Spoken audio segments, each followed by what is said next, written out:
کبھی دل میں یہ خیال ہوتا ہے کہ یار میں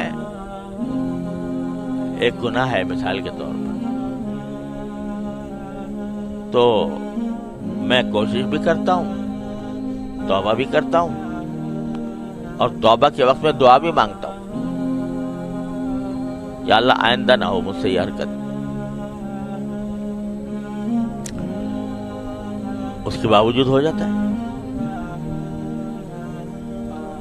تو جب میں نے اپنے اللہ کے سامنے گزارش کر دی، اللہ تعالیٰ سے میں نے مانگ لیا، پھر کیوں اللہ میاں مجھ سے، پھر کیوں اللہ میاں نے مجھے روکا نہیں اس سے؟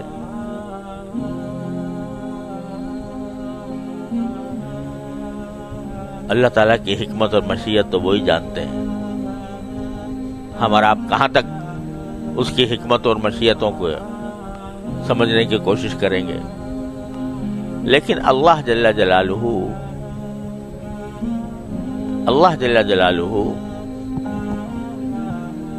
بندے کا گرنا پڑنا بھی ان کی مشیت میں ہوتا ہے بعض اوقات، سمجھے؟ گرنا پڑنا کیوں ہوتا ہے؟ تاکہ یہ مزید روئے، یہ مزید میری طرف متوجہ ہو، مزید مجھ سے توبہ مانگے، مزید مجھ سے معافی مانگے، اور میں پھر اس کو اپنی ستاری کا مورد بناؤں، اپنی غفاری کا مورد بناؤں۔ اس لیے بھی کرتے ہیں اللہ میں بعض اوقات۔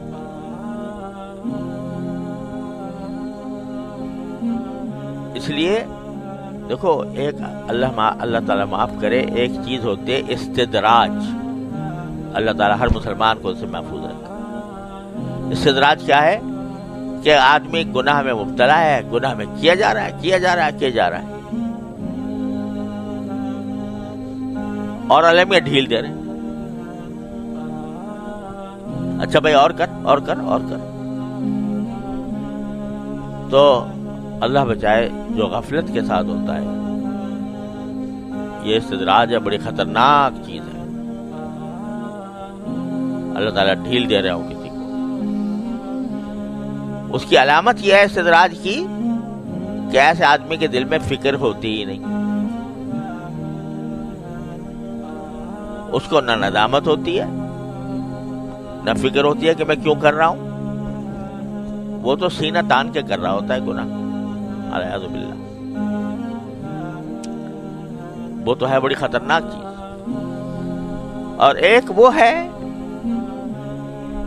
جو گناہ تو کر رہا ہے بیچارہ، لیکن شرمندگی کے ساتھ، عاجزی، اللہ تعالیٰ کے سامنے عاجزی ظاہر کرتا ہے، روتا ہے، گڑ گڑاتا ہے، یا اللہ مجھ سے یہ ہو گیا، مجھے بچا لے اس سے، یا اللہ مجھ سے آئندہ میں اس گناہ میں مبتلا نہ ہوں۔ آج کل کے جو گناہ ہے وہ نظر کا گناہ سب سے خراب ہے، تو میں اس کی خاص طور پر، اور بھی غیبت سب پتہ نہیں کیا کیا ہم مبتلا رہتے ہیں جن گناہوں میں۔ اب ہم جیسے لوگ جن کا ہمارا کچھ نہ کچھ کسی بزرگ سے تعلق ہے، کسی کا پاس بیٹھنے کا موقع ملا ہے، کچھ دین کی تعلیم حاصل کی ہے، کچھ تعلیم دے رہے ہیں، تو ان سے یہ توقع تو مشکل ہے کہ وہ ان کو نماز چھوڑنے کا گناہ کریں گے، یا وہ معاذ اللہ شراب پی لیں گے۔ لیکن جو گناہ پھیلے ہوئے ہیں معاشرے کے اندر، اچھا خاصے پڑھے لکھے اہل علم کے اندر، نظر کا گناہ، کان کا گناہ غیبت کا سننا، زبان کا گناہ کہ زبان بے تکان چل رہی ہے سوچے بغیر کہ میں سچ بول رہا ہوں یا جھوٹ بول رہا ہوں، میں مبالغہ اتنا کر رہا ہوں کہ وہ جھوٹ کی حد تک پہنچ رہا ہے، غیبت کر رہا ہوں کسی کی، کسی پر بہتان لگا رہا ہوں، کسی پر الزام لگا رہا ہوں، کسی کی دل آزاری کر رہا ہوں، یہ گناہ عام ہے ہم سب میں. تو پہلے تو اس کا احساس ہونا چاہیے کہ یہ گناہ ہے، اور احساس ہونے کے بعد شرمندگی ہونی چاہیے. غیبت کر لی اور شرمندگی کوئی نہیں،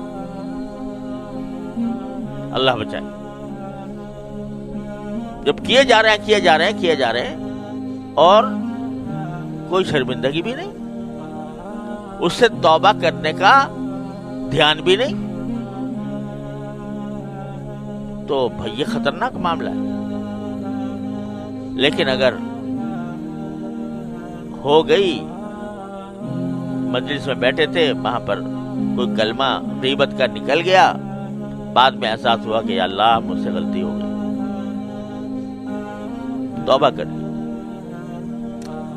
اب توبہ کرنے کے بعد پھر عہد بھی کر لیا، لیکن کسی وقت پھر مبتلا ہو، فکر ہو اور پھر مبتلا ہو جائے، تو پھر اس کو گھبرانا نہیں چاہیے، مایوس نہیں ہونا چاہیے. اللہ تبارک و تعالیٰ کے سے پھر توبہ کی طرف متوجہ ہو. بازا ہرنچ ہستی بازا، گر کافر و گبر و بت پرستی بازا، این درگہ ماں درگہ نومیدی نیست، صد بار اگر توبہ شکستی بازا. 100 بار بھی توبہ توڑی ہو، آ جاؤ میرے پاس. تو جب بندہ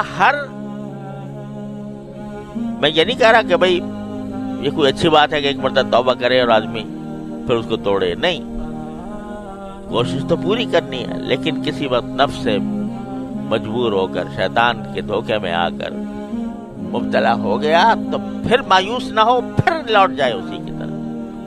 جب یہ عمل کرتا رہے گا تو کیا ہوگا؟ من تابا، تو کیا ہوگا؟